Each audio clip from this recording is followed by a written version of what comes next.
दोस्तों नमस्कार, मैं मनोज कुमार शर्मा आजाद हिंद आवाज न्यूज के लिए आपके बीच में एक बार फिर। दोस्तों आपको पता होगा कि प्रशांत किशोर किस तरह से भारतीय राजनीति की एक धुरी बन चुके हैं। जी हां, वही प्रशांत किशोर जिन्होंने मोदी को 2014 में लोकसभा इलेक्शन में कैंपेनिंग के दौरान एक वो मुकाम हासिल करवा दिया जिसके बारे में शायद कभी भारतीय जनता पार्टी ने या खुद मोदी ने भी नहीं सोचा होगा। लेकिन वही प्रशांत किशोर जब वो भारतीय जनता पार्टी से बाहर निकल गए तब उन्होंने एक बार फिर डीएनए की वो पॉलिटिक्स की बिहार में जाकर के, जिसने भारतीय जनता पार्टी और मोदी समेत अमित शाह के उन सारे ख्वाबों पर पानी फेर दिया जिन ख्वाबों को वो बिहार के बारे में संजोए बैठे थे। दोस्तों कुछ इसी तरह की पॉलिटिक्स अभी तक प्रशांत किशोर की देखने को मिली है, चाहे बिहार का चुनाव हो या बंगाल का। पश्चिम बंगाल में भी प्रशांत किशोर ने साफ साफ कह दिया था कि भारतीय जनता पार्टी अगर 100 का आंकड़ा पार कर गई तो मैं अपना काम छोड़ दूंगा। देखिए हुआ वही, भारतीय जनता पार्टी 75 सीटों पर सिमट गई और एक तरह से बुरी तरह हार का भी सामना करना पड़ा। और जो भारतीय जनता पार्टी के रणनीतिकार थे आजकल वो कहीं दिखाई नहीं देते, जिनमें कैलाश विजयवर्गीय और बहुत सारे नेता हैं। उल्टा इसके विपरीत ये रिएक्शन हुआ कि बाबुल सुप्रियो और भारतीय जनता पार्टी में कई नेता जो थे भारतीय जनता पार्टी को छोड़ गए। कई लोगों ने तृणमूल कांग्रेस ज्वाइन कर ली।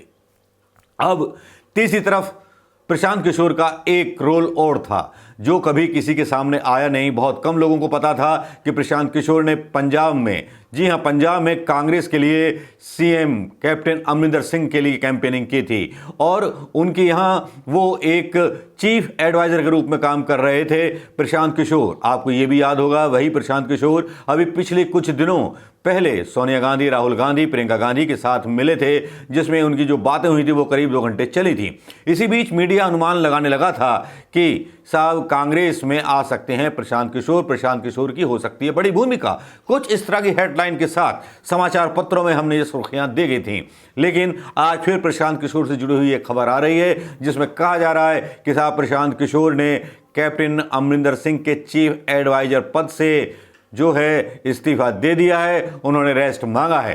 द क्विंट मीडिया के अनुसार लिखा गया है heading, Prashant Kishor quits as Punjab government adviser, Congress to decide has decide to adviser to the Punjab government. और ये जो है पहला कदम माना जा रहा है प्रशांत किशोर का, जिसमें साफ साफ अनुमान लगाए जा रहे हैं कि अब जो है प्रशांत किशोर जो है पंजाब के जो एडवाइजर थे उसका पद छोड़ के अब कांग्रेस की तरफ उनका पहला कदम बढ़ चला है।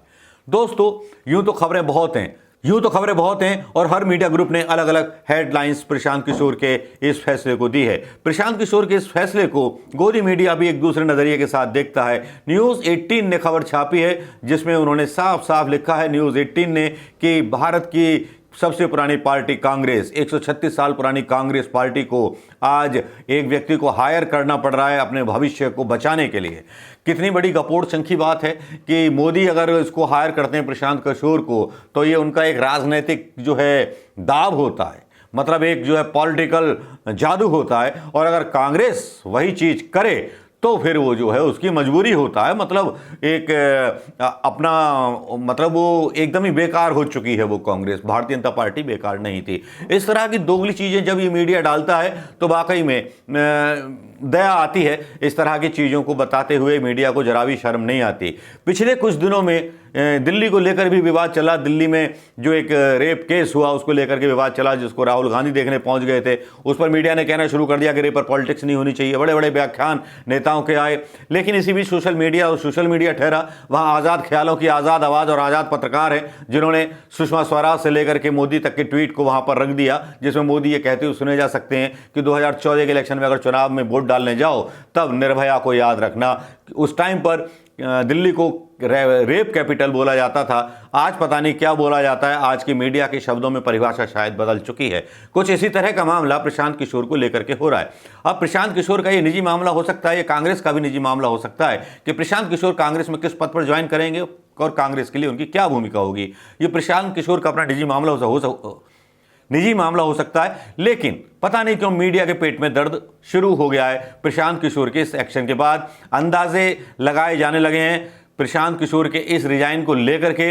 दुनिया भर की खबरें चल रही हैं। या 100 बात की एक बात कहें तो बात यह है कि प्रशांत किशोर एक बार फिर खबरों में आ चुके हैं। अब इन खबरों में जब से आए हैं तब से सोशल मीडिया पर यह ट्रेंड हो रहा है कि प्रशांत किशोर के बारे में बहुत सारी चीज़ें मतलब जो है डिस्कशन होना चालू हो गई हैं।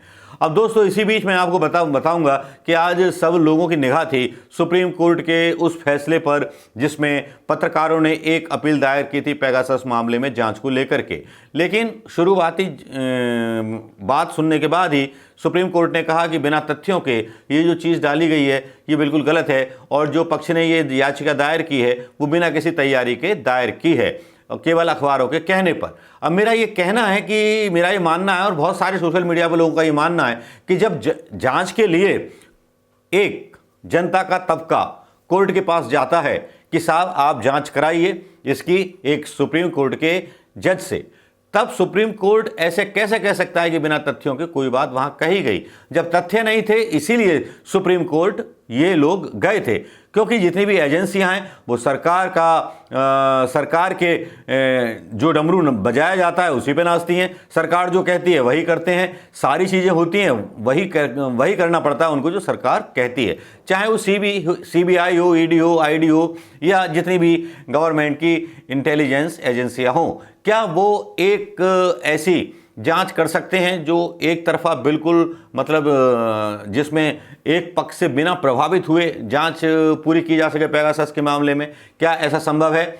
ये जज साहब ने नहीं सोचा या न्यायपालिका ने कैसे नहीं सोचा, ये बात कुछ समझ के बाहर है। हालांकि कपिल सिब्बल ने भी अपनी तरफ से दलील देने की कोशिश की, लेकिन शायद दलील सुप्रीम कोर्ट को पसंद नहीं आई। लेकिन सोशल मीडिया पर गाहे बेगाहे ये बात चलने लगी कि राज्यसभा का पद बहुत बड़ा होता है, इसलिए फैसलों पर असर हो जाता है। देखिए साहब, क्या बुरे दिन आ गए कि पत्रकारों की कलम पर भी सवाल उठने लगे, न्यायपालिका पर भी सवाल उठने लगे। ऐसा कोई महकमा नहीं बचा है मोदी सरकार में जिस पर सवाल ना उठ रहे हों, जिस पर यह सवाल ना उठ रहे हों कि वो करप्ट है। जबकि ये सरकार जो थी आई थी इस नारे पर कि अब की बार नहीं सहेंगे भ्रष्टाचार, अब की बार मोदी सरकार। लेकिन यहां तो भ्रष्टाचार का भी बोलबाला है, हर चीज का बोलबाला है। हालांकि अब देखना यह है कि आने वाले टाइम में पेगासस के मामले में सुप्रीम कोर्ट के आगे और क्या मतलब सुप्रीम कोर्ट आगे क्या निर्णय लेता है। अब आते हैं प्रशांत किशोर पर। प्रशांत किशोर की बात कहें तो मैं आपको बता दूं कि प्रशांत किशोर ने अपना एक्शन प्लान राहुल गांधी के लिए और विपक्ष के लिए, कांग्रेस के लिए 2024 का सामने रख दिया है कांग्रेस के अंदर, जिस पर अब शायद लगता है कि काम होना भी शुरू हो गया है। जिस तरह से पिछले 3 दिनों से राहुल गांधी थोड़े से आक्रामक नजर आए, थोड़े से क्या बहुत से आक्रामक नजर आए, और उनके प्रवक्ता भी आक्रामक नजर आए, उससे लगता है कि कांग्रेस अपनी जमीन को तलाश रही है और जमीन खींच रही है सरकार की। सरकार बेबस सी, परेशान सी नजर आई। उधर रविशंकर भी आज निकल करके आए बयान देने के लिए पेगासस के मामले में। आज उन्होंने फिर से वही बात दोहराई कि अखबारों के ऊपर ये बात कही गई है, फलाना, कोई सर्कमस्टेंशियल एविडेंस नहीं है। एविडेंस तो जब आएगा ना, जब सरकार ढूंढेगी सच्चे मन से। रविशंकर प्रसाद ये भूल गए, अब कभी मंत्री हुआ करते थे, लेकिन आज जो थे टीवी, उनके नाम के आगे प्रवक्ता शब्द लिख करके चला रहे थे, तो देख करके वाकई अजीब सा लग रहा था। अब डालने को हम वीडियो डाल सकते थे यहाँ, लेकिन YouTube पर फिर सरकार जो थे ओछे हरकतों पर उतर आई है। जो वीडियो जानकारी के लिए और रेफरेंस के लिए डाले जाते हैं YouTube पर, उसको लेकर के येलो टिक यूट्यूबर्स को किया जा रहा है। अब सरकार ने फिर वही पॉलिसी शुरू कर दी है कि जो खबर उसको ना पसंद हो या जो मुद्दा उसकी नजरों में सेंसिटिव हो तो उस पर विज्ञापन ही ना आए। तो हो सकता है कुछ यूट्यूबर बात कहना बंद कर दें, उस विषय में अपने यूट्यूब वीडियो बनाना बंद कर दें। लेकिन सच्चाई के लिए जो लोग लड़ते हैं वो इस तरह की खबरें दबाने से कभी पीछे नहीं हटेंगे। उनको उन विज्ञापनों का लालच नहीं, लेकिन खबरों का वो लालच जरूर है जो जनता तक सच्चाई पहुंचाए। दोस्तों नमस्कार, जय हिंद। मैं मनोज कुमार शर्मा, आजाद हिंद आवाज के लिए।